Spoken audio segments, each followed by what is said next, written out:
Bien, 7:04 de la mañana, nosotros regresamos con más aquí en Noticias 180 minutos, Álvaro, momento de entrevistas. Así es, Jorge Nicoló, empresario estudioso del tema de la Caja de Seguro Social. También está con nosotros Ana Matilde Gómez, René Quevedo. Gracias por acompañarnos esta mañana de martes 24 de septiembre. Bien, comenzamos, don Jorge. Usted está sentado en la mesa, ¿no? En la presidencia de la República. Creo que lo vi. Sí, correcto. Sí. ¿En representación del sector privado? Sí, me invitaron como consultor de la Cámara de Comercio. Así que estoy allí básicamente en ese rol. Bien.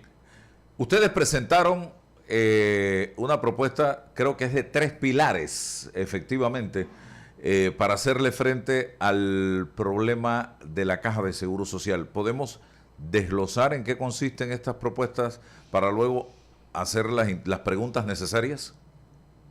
¿Cómo no? A ver, tenemos dos subsistemas, por así decirlo. Uno de componente de beneficio definido que está quebrado, y las razones son dos.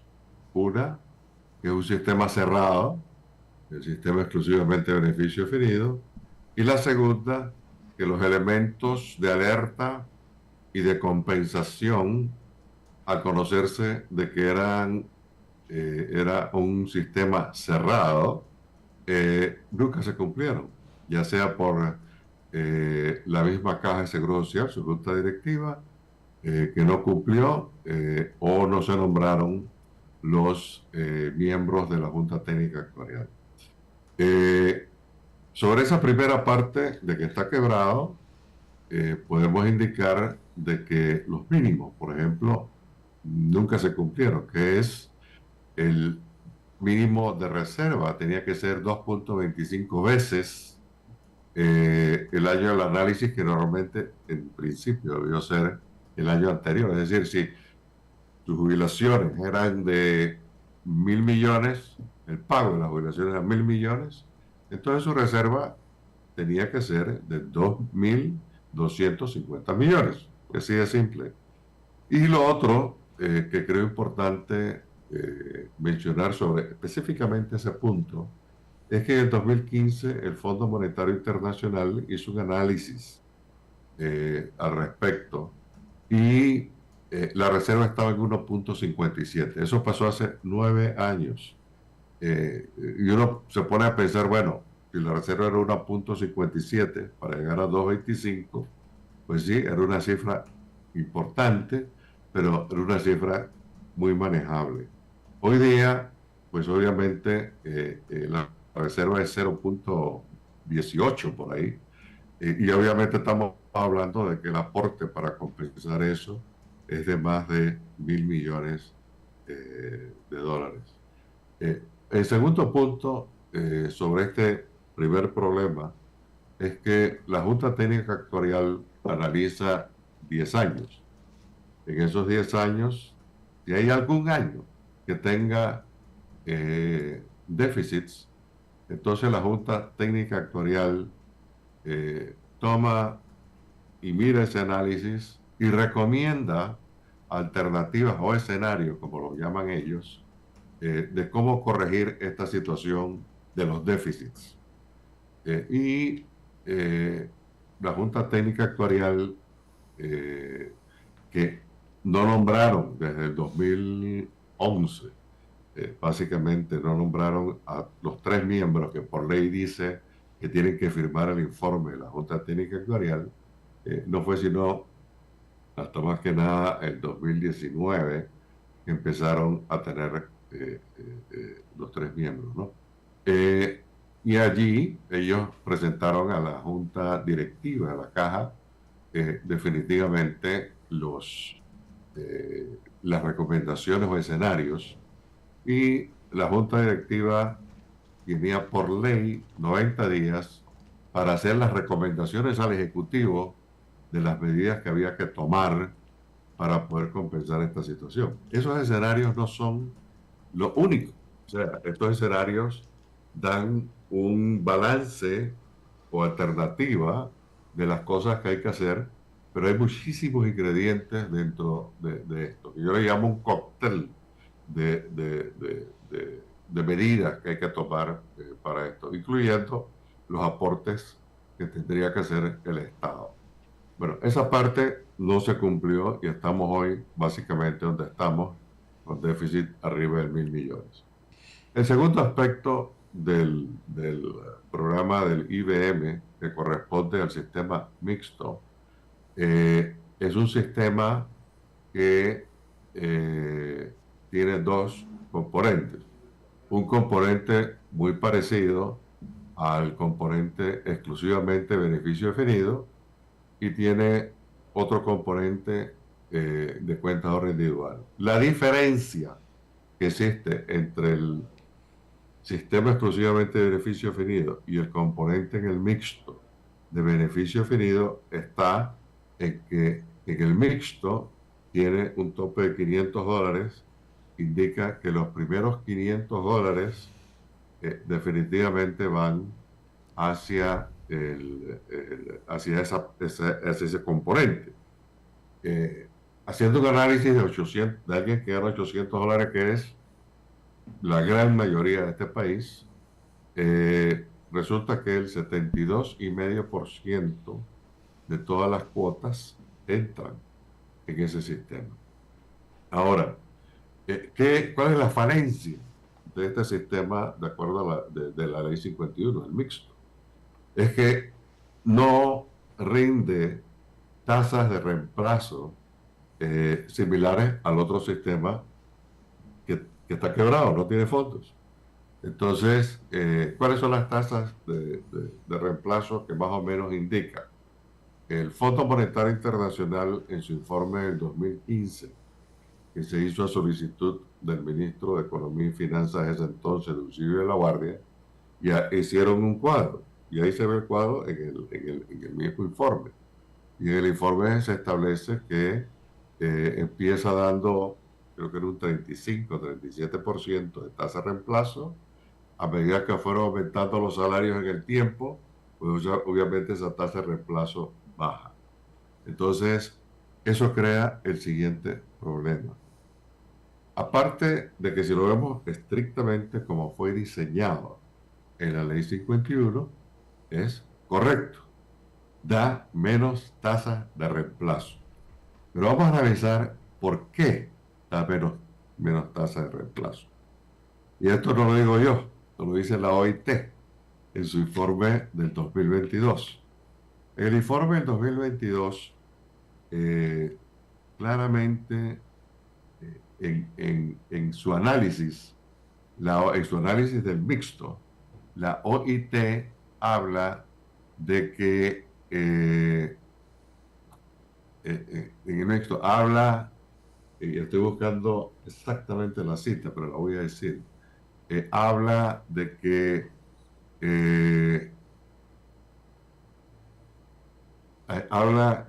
la OIT habla de que el sistema mixto tiene un problema de diseño. Y ese problema de diseño, ¿cuál es? El problema de diseño es que la mayoría de las cuotas entran en el primer componente, que es de beneficio definido con un tope de $500. Es decir, que cuando usted se jubila, lo que le va a dar son $300, 60%. Sí. Porque es similar al otro.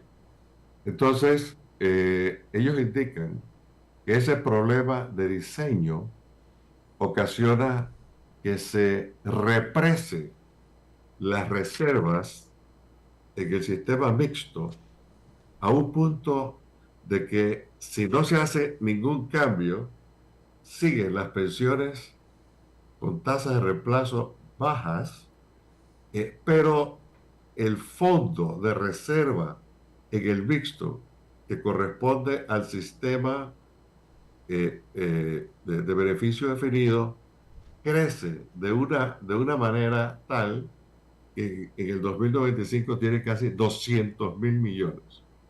y que esa es la razón básica de que en vez de estar represado esa cifra en esta reserva debió ser distribuida dentro de los participantes del sistema mixto, de tal manera que se pudiera distribuir para la tasa de reemplazo correspondiente. Entonces, cuando uno ve esto, es cierto, existe un problema de diseño, pero grave. Ahora, el Fondo Monetario Internacional también lo dice. El Fondo Monetario Internacional lo dice de una manera más técnica, en el sentido de que ellos hablan de la indexación del fondo, de ese componente, el mixto, que no debió quedarse en 500, sino que debió indexarse en el tiempo, y obviamente causa esas diferencias tan grandes, ¿no? Entonces, cuando vemos esto allí, nos damos cuenta de que esta es una situación grave. Si quieren ver el cuadro de la OIT, donde se acumula 199.263 millones de dólares en el 2095, se lo puedo mostrar aquí Sí, mismo, puedes mostrarlo. sin ningún problema. Puedes mostrarlo. Pero creo que no estamos en esto para ver esos detalles. Creo. Entonces, tenemos obviamente un programa donde está quebrado, buscar la plata de algún lado, y tenemos el otro programa que no paga las tasas de reemplazo correctas, pero se identifica tanto por la OIT como por el Fondo Monetario Internacional que se trata de un problema de diseño, y ese problema de diseño definitivamente causa esto. La fuente, pueden ir al informe de la OIT, empieza o está en la página 119, y ahí va explicando básicamente el problema de diseño, ¿no? El problema de diseño que creo que es lo que está impactando en este momento al mixto tremendamente. Ahora, mirarlo aislado, pudiera uno pensar, bueno, corrijamos el problema que tenemos en el mixto para brindar tasas de reemplazo adecuadas, que sean 60% o más del 60%, y entonces ya solucionamos esa parte del problema, pero tenemos el otro problema de los déficits incrementales del sistema exclusivamente beneficio definido, en donde los déficits suman a través hasta el 2070, creo, aproximadamente 255.000 millones. Y aquí entra otro aspecto que creo muy importante de analizar, y que por otro lado algunos que impulsan definitivamente la unión de estos sistemas lo utilizan, y en parte en algunos puntos yo creo que tienen verdad. Por ejemplo, ellos mencionan que hay una evasión enorme. Todavía hay varios comentarios o citas, pero un estudio a fondo de cuánto es realmente la evasión. Hay que ver el BIP. Algunos dicen que es el 4% del BIP, pero ese es a nivel global, o sea, a nivel del Estado, de evasión fiscal, no a nivel exclusivamente de la Caja de Seguro Social. Y ellos dicen, bueno, si podemos cobrar eso, definitivamente entran 2.000 y tantos millones, más los 2.500 millones del el canal. Perfecto. Lo que sí es cierto es que en ambos casos yo estaría de acuerdo en que realmente les caigan aquellos que hacen evasión fiscal, o aquellos que definitivamente hacen de una forma u otra que no pagan las cuotas que les descuentan a sus trabajadores. Entonces eso es grave, es un delito. Entonces, sí. Ahora, ¿en qué tiempo podemos lograr esto? Es otra cosa. Y lo segundo, definitivamente es que lastimosamente lo del canal no está en una cuenta de ahorro o de una cuenta de inversión, sino que es una cuenta que ya ha sido gastada.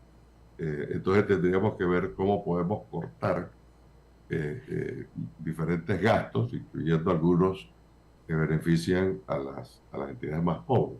El problema aquí es que si yo uso todos esos recursos únicamente para el pago de las jubilaciones, actualmente de 300.000, y eso va aumentando a través del tiempo, es un problema. Ahora, si los unes, que es creo que la propuesta del sector, en este caso lo que escuché ayer del CONATO, hizo una buena presentación a propósito. Lo que ocurre es que los déficits se disparan aún más y se disparan a niveles en su punto más alto de aproximadamente 13.000 millones de dólares de déficit en un año.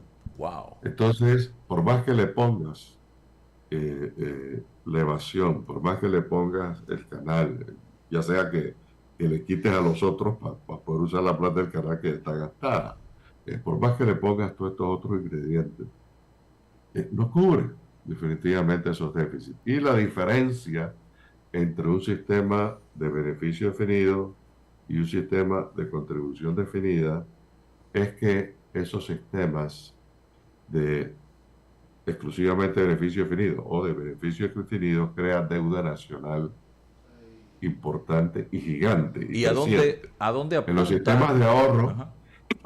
no se crea deuda, y eso lo podemos ver en un informe de la OCDE,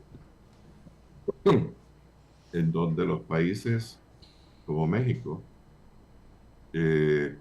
tienen el costo de pensiones contra el PIB sumamente bajo, el más bajo. Los más bajos de la OCDE son Chile y México.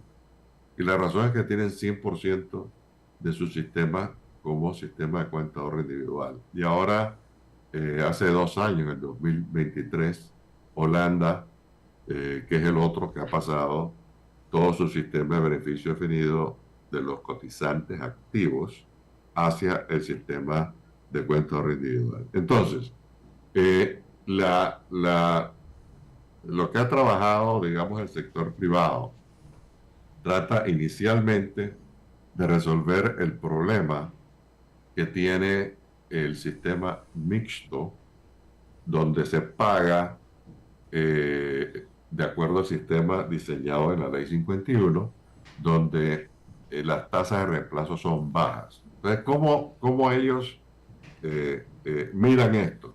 Ellos dicen, bueno, si la causa es el diseño, hay dos alternativas. Una es que haga las indexaciones correspondientes a medida que pasan de los años para que el tope 500, los primeros 500 vayan en aumento, porque los salarios van a ir en aumento en el tiempo.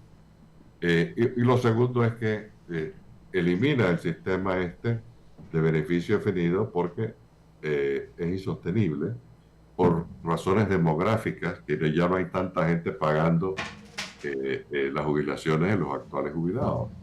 Entonces, ellos se fueron por la ruta en el sentido de que eliminemos esa parte que causa este problema en las tasas de reemplazo, lo eliminamos y pasamos toda la cuenta de ahorro individual. Es decir, si alguien tenía en su cuenta de ahorro individual $10,000 o $20,000, pues la proporción que le va a entrar de lo que tiene acumulado en el componente de beneficio definido del mixto posiblemente sean $30,000 o $40,000 adicionales.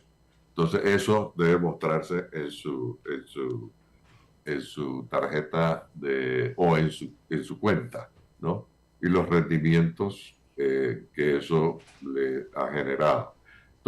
Entonces esa parte, en principio, hay que ajustarla, pero en principio resolvería un problema de las tasas de reemplazo. Pero queda el otro problema. El otro problema es cómo vas a pagar los déficits de 255.000 millones de dólares en el tiempo. Entonces, ellos recomiendan, incluyen, dicen, bueno, vamos a hacer algo. Aquellas personas que tengan 45 años las mujeres y 50 años los hombres, eh, vamos a proponer dos cosas. La primera es que pasen al sistema de contribución definida o de cuenta de ahorro individual, reconociéndole todo lo que han pagado en el tiempo desde que iniciaron sus cuotas en la Caja de Seguro Social, más sus rendimientos, y se le da un bono de reconocimiento, que es lo que han hecho otros países, un bono de reconocimiento, y ese bono de reconocimiento se hace efectivo cuando se jubile. Sin embargo, lo pueden tener en su cuenta indicado de esa manera, ¿no? O sea, actualmente tienes esto, con los rendimientos del próximo año tienes esto otro, esto es lo que tienes ahorrado, más esto que está aquí, representa la suma de ambos, es el total que te vas a llevar. Entonces,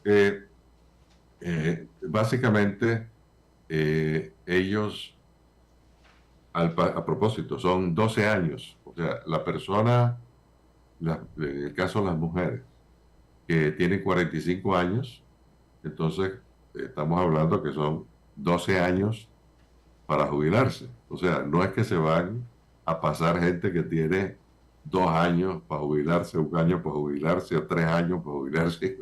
Estamos hablando de 12 años. Yo cuando leí esto, me pareció también muy generoso, ¿no? O sea, toda esa gente que le falte 12 años para jubilarse, si tomamos en cuenta 45, claro, hay algunos que le faltan menos. Le faltará 1 año, 5 años, 8 años, 10 años, pero ellos han tomado un rango de 12 años. Entonces se quedan en el anterior. ¿Qué ocurre con esto?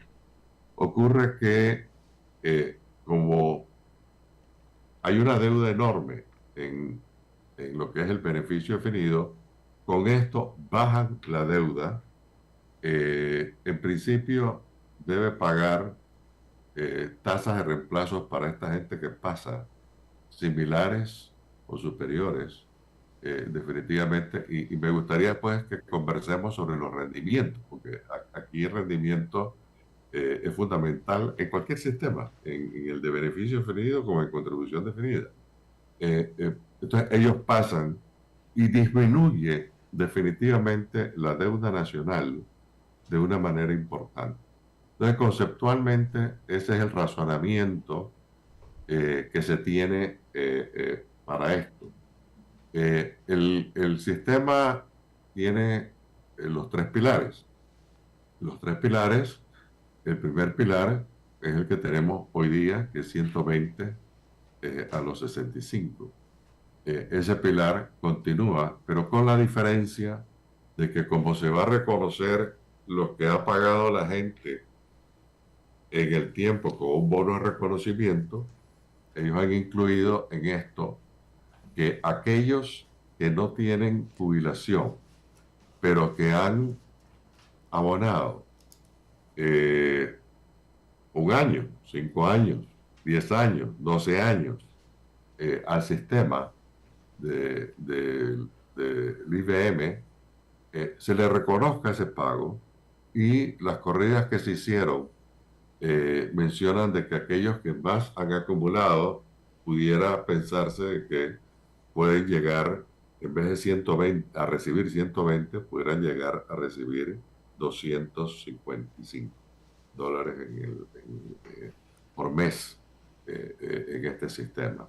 Aquellos que no contribuyeron tanto, pues recibirán menos de esa cifra, pero en ningún caso menos de 120 y un poquito más.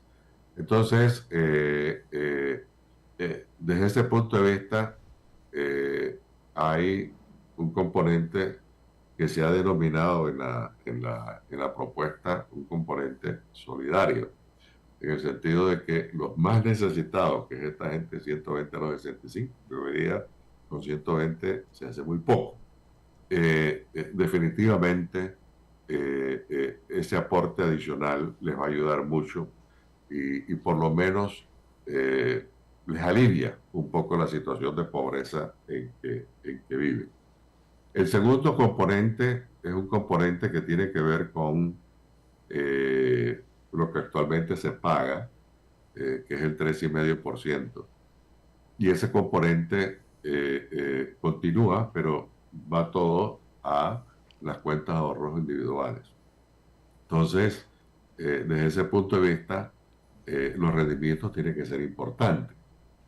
Por ejemplo, tenemos el tercer componente, que es un componente voluntario, en donde el empleado puede ahorrar X cantidad y el patrono le pone una cifra similar hasta un tope.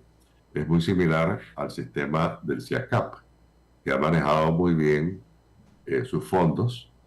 Creo que ya tienen como 900 millones en el fondo y hay aproximadamente 500,000 de participantes. Y sobre esa base, entonces, ese tercer pilar complementa la jubilación o las tasas de reemplazo de los que participan en este sistema. El otro punto es que inicialmente la Caja de Seguro Social, y hay una serie de recomendaciones, la Caja de Seguro Social tiene que transformarse, tiene que profesionalizarse. Y me refiero en este caso, que todos sabemos que hay gravísimos problemas administrativos. Me refiero en este caso a lo que mencionó el Fondo Monetario Internacional en el 2015, donde dice muy claramente en uno de los puntos de que la Caja de Seguro Social no cuenta con profesionales para el manejo de los portafolios de inversión. Aparte que por ley están amarrados y el 90% de sus inversiones van hacia papeles del Estado con tasas inferiores a las del mercado y hacia plazos fijos con tasas inferiores a las del mercado.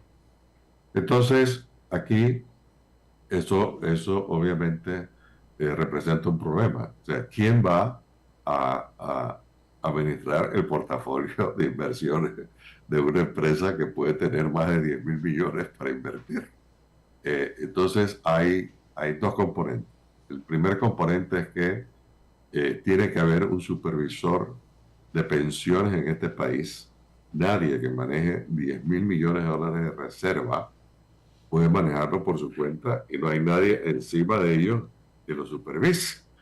Entonces eso es inaudito. Todos los sistemas de pensiones en el mundo, en países que se respetan a sí mismos como países avanzados, inclusive México es uno de ellos, tienen un regulador de pensiones.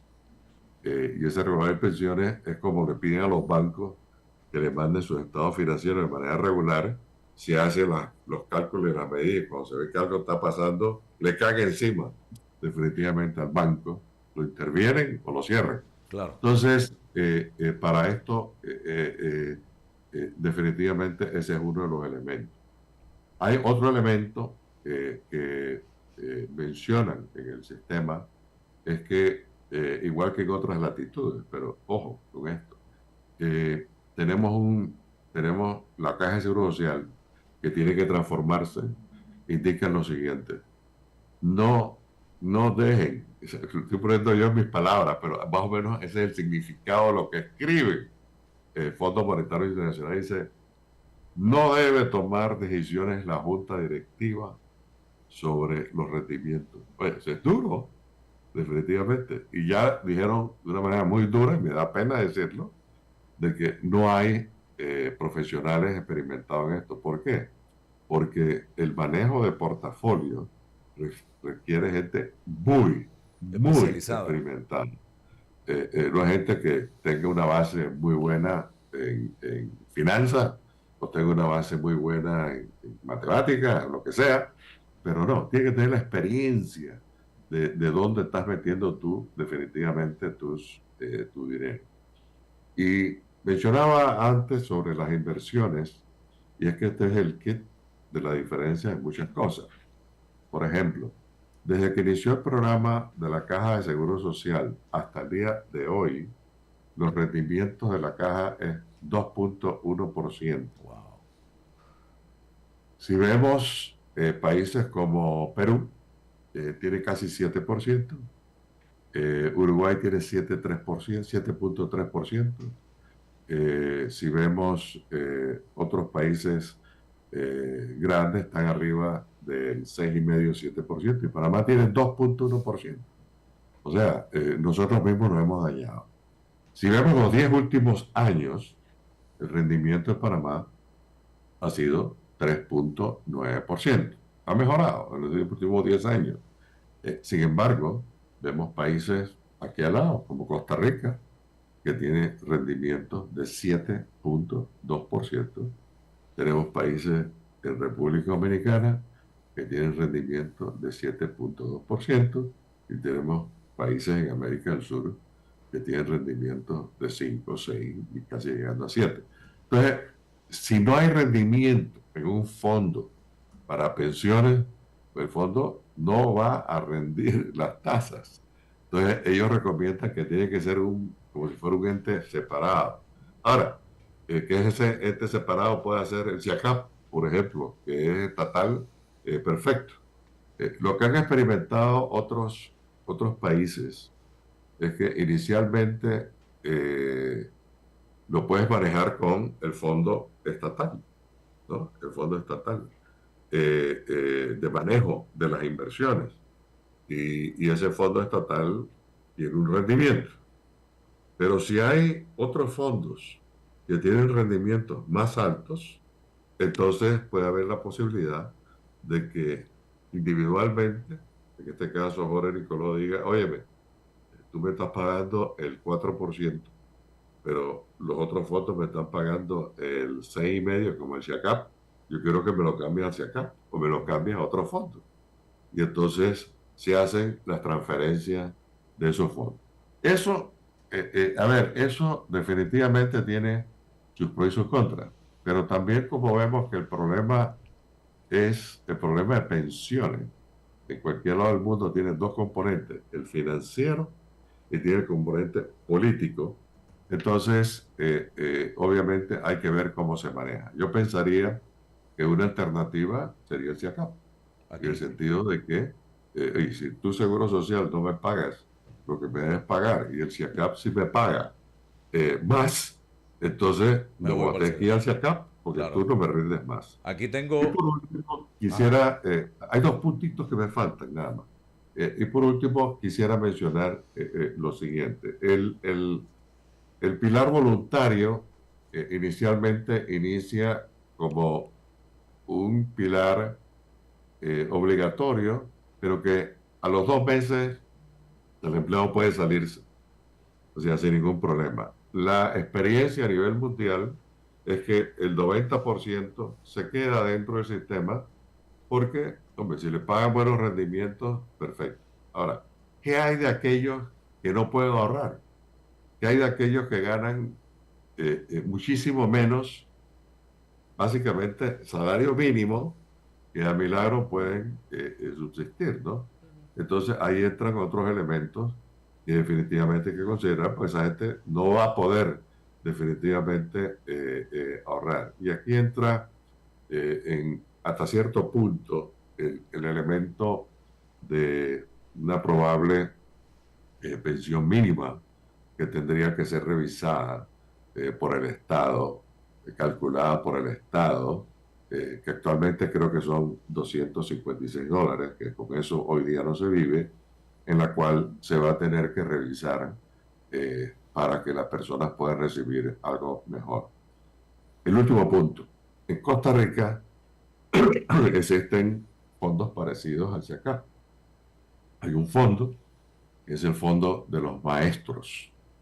El Fondo de los Maestros tiene 6,000 millones de dólares. Ese fondo se maneja de la siguiente manera. El año pasado hicieron una licitación internacional en el cual llamaron a todos los interesados, diferentes fondos de todas partes del mundo, y le dijeron, Lo que nosotros queremos es un rendimiento mínimo de tanto y será obligante de parte de ustedes ese rendimiento. Si no lo logran, ustedes tienen que poner la diferencia.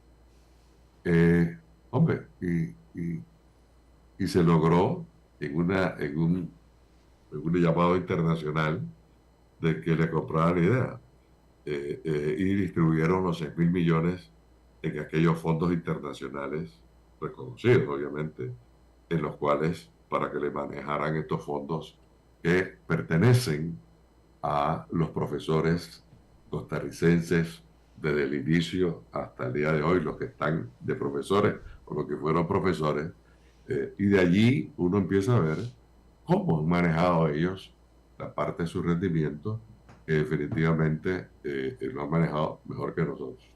Entonces, conceptualmente, esto es lo que es. Obviamente, ¿qué es lo que va a salir? Va a salir con toda seguridad. Yo que estoy en la mesa, pues va a salir algunos elementos positivos de un lado, algunos elementos positivos del otro, pero obviamente estamos en dos extremos de sistemas que ocurren en el mundo, en donde hay beneficios y cuestión de crisis en otro, y eso no sé qué es lo que va a salir. Eso va a depender de cómo se interprete, cómo se presente, cómo se justifica actuarialmente, pero esta es la situación en este momento. Sí, aquí en mesa tengo al viceministro de Salud, vocero del Gobierno Nacional y participante también de esta mesa.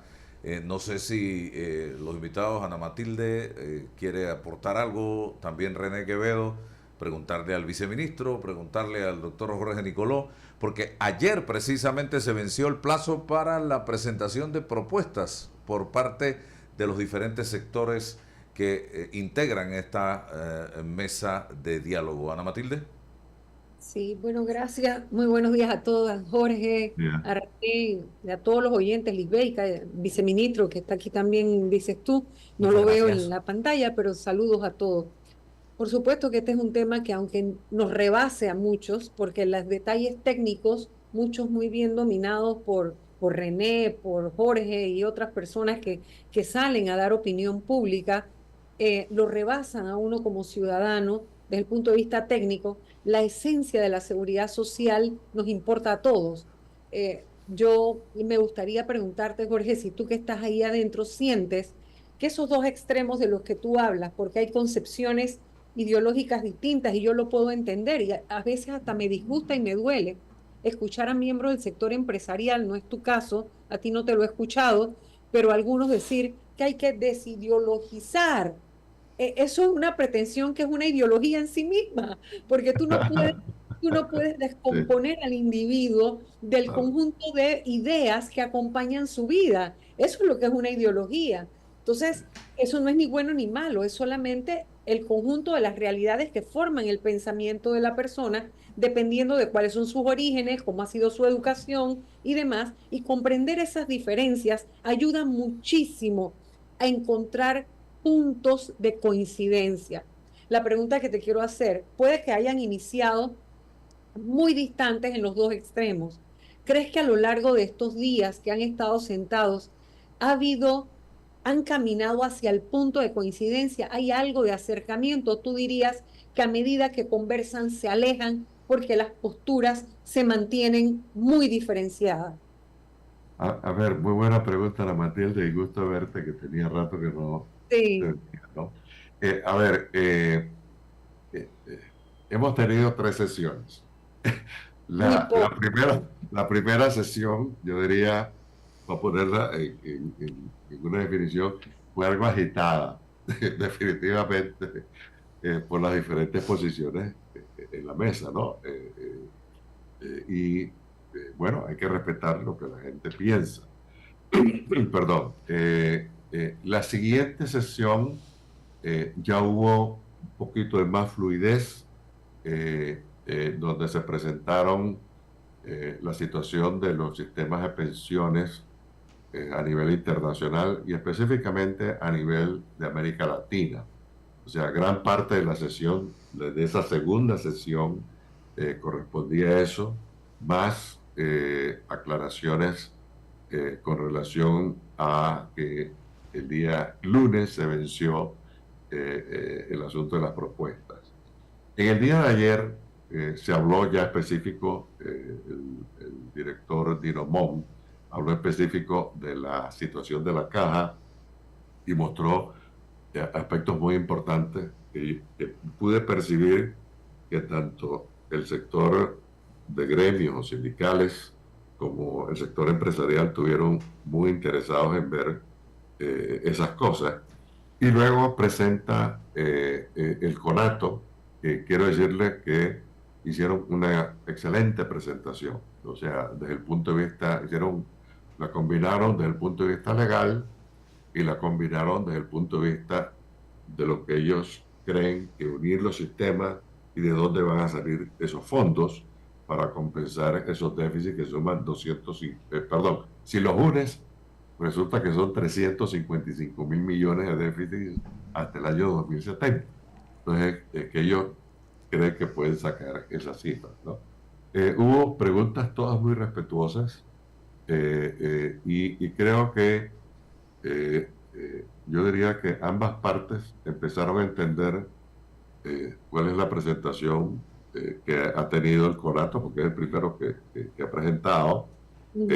Hicieron muy bien. Hay algunos aspectos que ellos tienen incluidos allí, que creo que son aspectos que en lo del otro, porque son varias presentaciones. Sí. Médicos tienen una, etcétera, etcétera. Pues que también... Pero tú sientes que hay cosas rescatables.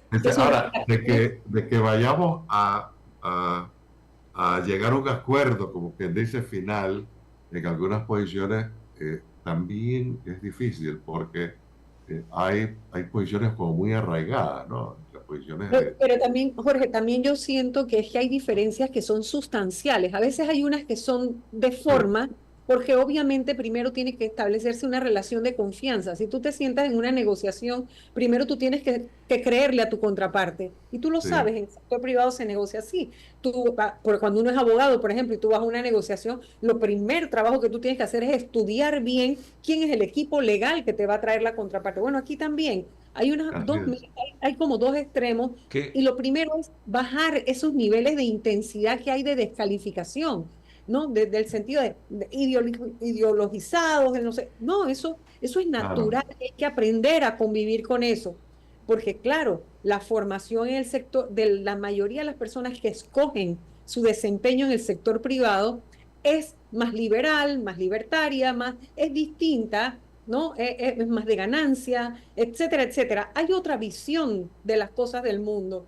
Y yo puedo entender que son dos preocupaciones distintas también, Jorge. Cuando uno se jubila y tú tienes como única opción el seguro social, tú vas a defender eso como tu pan, ¿sí? Porque tu vida recibió un golpe a tus finanzas y a tu sistema de vida en un 60%. Entonces, o prácticamente un 45%, pues, o sea, se te reducen tus posibilidades de poder adquisitivo, de vivir. Cuando tú ya pensabas que ibas a disfrutar la vida para descansar después que has trabajado toda tu vida o a un largo periodo de tu vida, resulta que entonces empiezas a enfermarte, porque esto es una máquina, ¿verdad? Entonces empieza la necesidad. Por eso la prestación de los servicios médicos es fundamental. El que tiene el seguro social como una segunda opción, porque puede a través de su vida privada, ha tenido ingresos, tiene otro tipo de ahorros, tiene otro tipo de inversiones, tiene otras alternativas en la vida. Bueno, si el seguro social funciona mal, tú tienes otras opciones, pero para otros el seguro social es la única opción. Aquí tengo casualmente al viceministro para que hablemos de ese tema. Usted está en la mesa de salud, viceministro. Y el punto que yo concluyo, Álvaro, es que son enfoques distintos porque la vida nos ha tratado distinto, ¿sí? Entonces ninguno tenemos la culpa de eso. Nadie es culpable de ser rico, ni nadie es culpable de ser pobre, no siempre, ¿sí? Entonces yo siento que ahí es donde está como la cosa trancada, porque de alguna manera hay que entender que el diseño, yo puedo entender que en 1941, cuando se origina la Caja de Seguro Social, las realidades eran totalmente distintas, no solo las demográficas, y en eso hay que ser consecuentes y conscientes.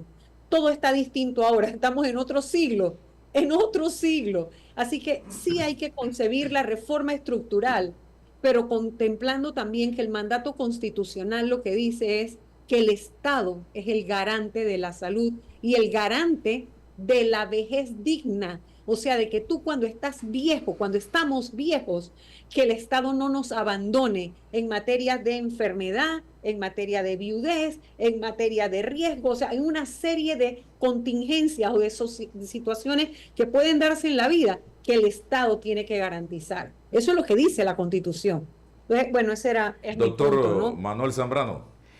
Cómo no, muchas gracias Álvaro por la entrevista. Muy interesante todas las mesas, lo que se está viendo, lo que estamos discutiendo. Ya nosotros hemos recibido las propuestas que estaban pactadas para fueran hasta el 23 de septiembre, hasta el día de ayer.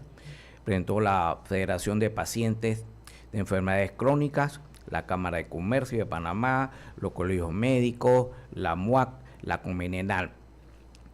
En general, ayer comenzamos a ver la discusión de la parte también de insumos, de medicamentos que la habíamos empezado el miércoles anterior. Esperábamos terminar la discusión, las ponencias diferentes que hay. En el día de ayer no logramos terminar. Vamos a dedicar el día de mañana para ya terminar e iniciar la parte de insumos médicos quirúrgicos, ¿no? Como decía hace un rato la licenciada, y el tema como se ha tratado, nosotros tenemos la parte de la atención del paciente, de la atención de los dueños del seguro social, que son sus afiliados y sus dependientes. Y es un concepto importante que lo quiero esbozar porque tenemos que hacer muchos cambios también en el comportamiento de todo el sistema, ¿no?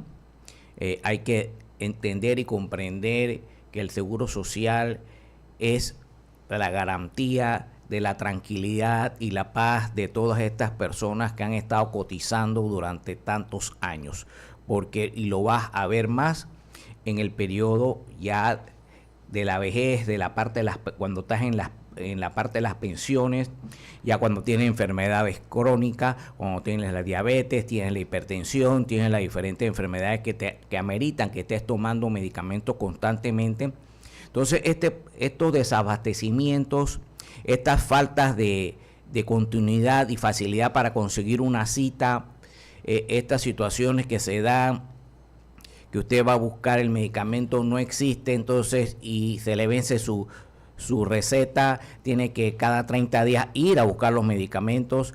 Esto de que va donde un médico a pedir una cita para la que haga una receta, un médico que está ocupado, que no existe tampoco la oferta en el sistema, y después los de protocolo que se les exige ir a un especialista que está prácticamente inexistente, ¿no? Entonces, todo este sistema se ha estado revisando, el sistema de compras de medicamentos, muy importante. Ha salido todos los problemas de la falta de tecnología, la falta de comunicación directa. Nosotros debemos tener una información diaria, efectiva, actualizada, para saber qué es lo que más se está consumiendo, qué es lo que se está agotando, y asimismo ir programando nuestras compras como debería ser en toda empresa que tenga una logística adecuada. Y todos estos temas han salido por los diferentes grupos. Tengo que agregar que las conversaciones en la mesa han sido muy respetuosas.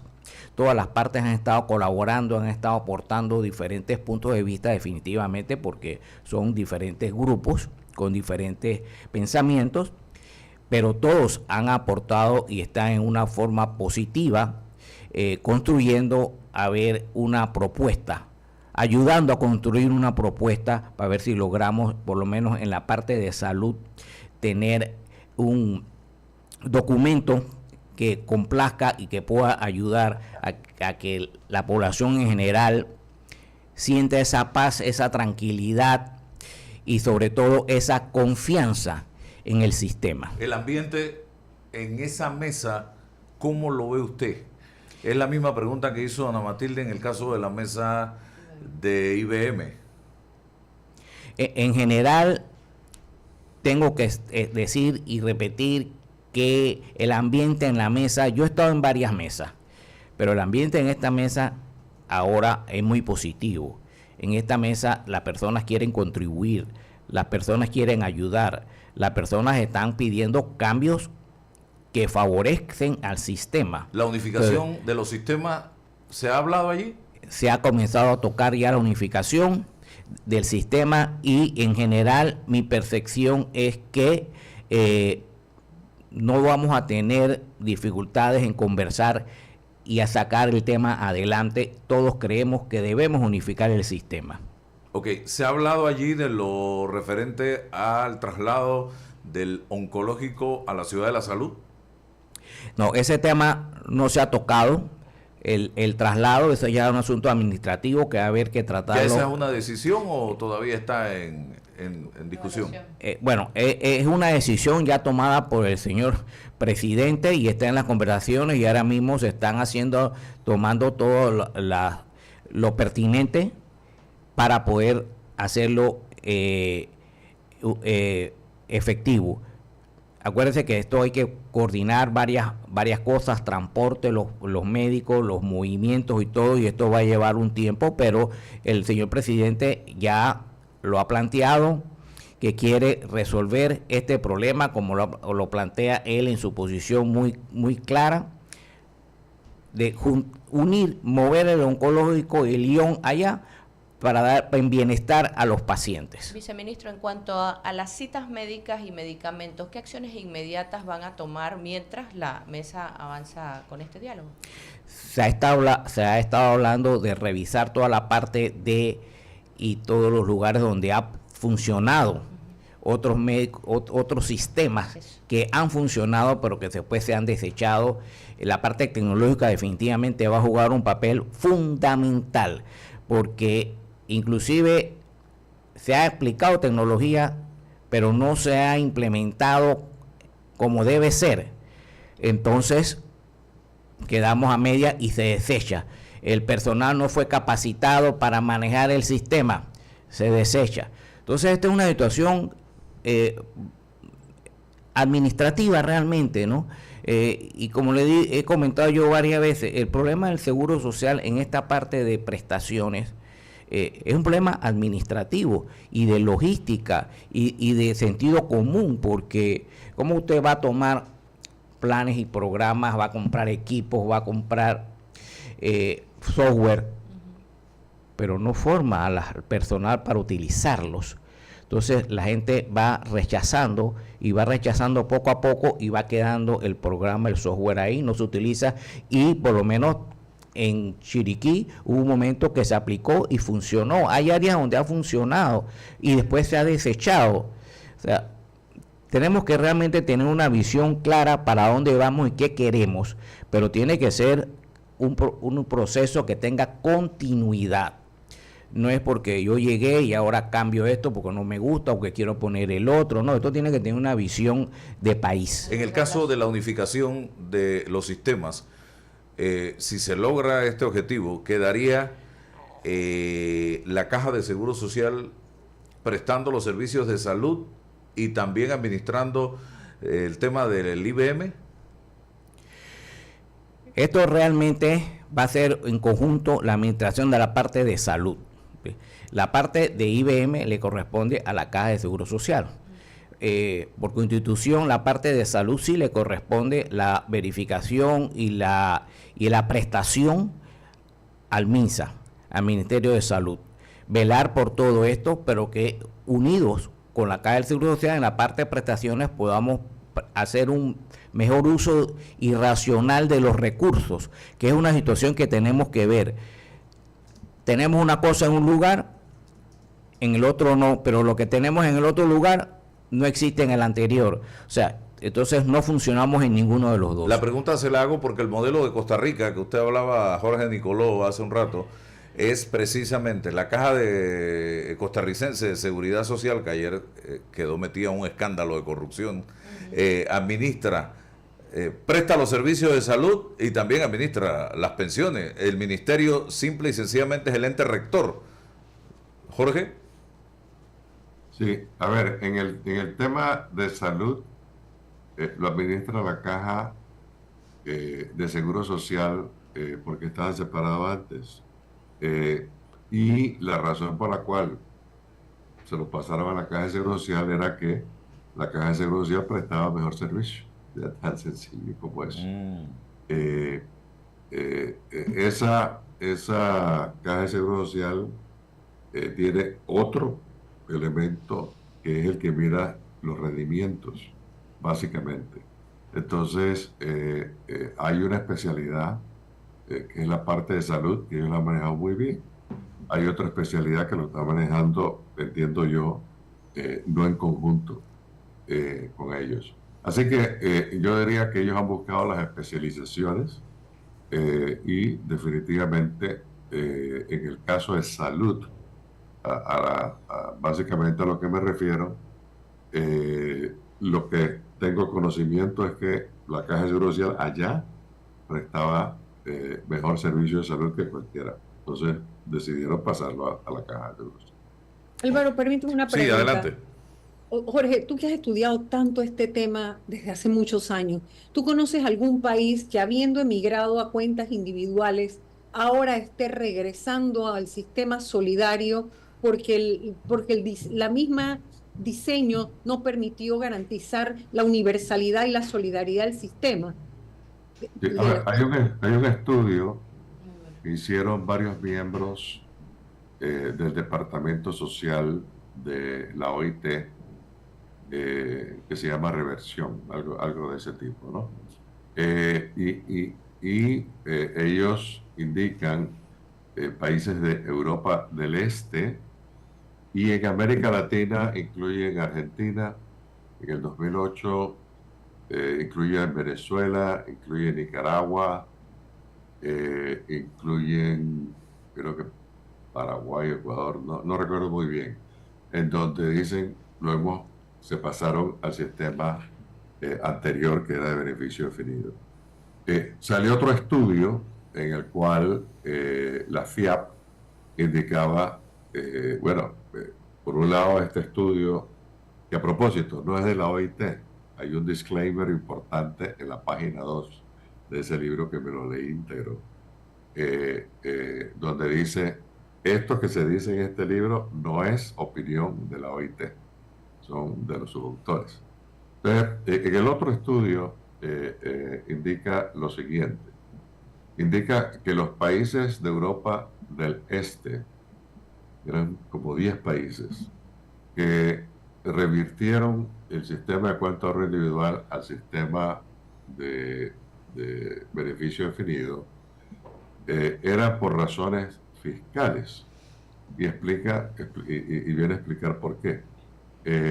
La Unión Europea, para que uno pueda ser aceptado como miembro de la Unión Europea, tiene que tener ciertos rangos de macroeconomía para que tú puedas entrar de lleno en esto. Hay un periodo de transición. Si en ese periodo de transición tú no logras eso, pues no vas a poder entrar en la Unión Europea. Y eso fue el caso de la gran mayoría de los países. O sea, las razones fueron de índole fiscal. ¿Y por qué índole fiscal? Porque el costo de transición de eliminar un sistema y pasarlo al otro es grande, como en Panamá. El costo de transición, si deja morir el sistema de beneficio definido, es 255.000 millones hasta el 2070. Y si los unes hasta el 2070, pues eso sigue aumentando, pero hasta el 2070 son 355.000 millones. Eso es el costo de transición. Entonces, veamos ahora lo que hablaron de América Latina. Ellos incluyen vamos a poner un ejemplo, Bolivia, me acabo de acordar el caso de Bolivia. Durante el periodo del presidente Evo Morales, cambiaron la ley que era de ahorro, cuenta de ahorro individual, y querían pasarlo, o lo pasaron en la ley, a lo que es cuenta de beneficio definido. ¿Qué resulta? Que no lo cambiaron nunca.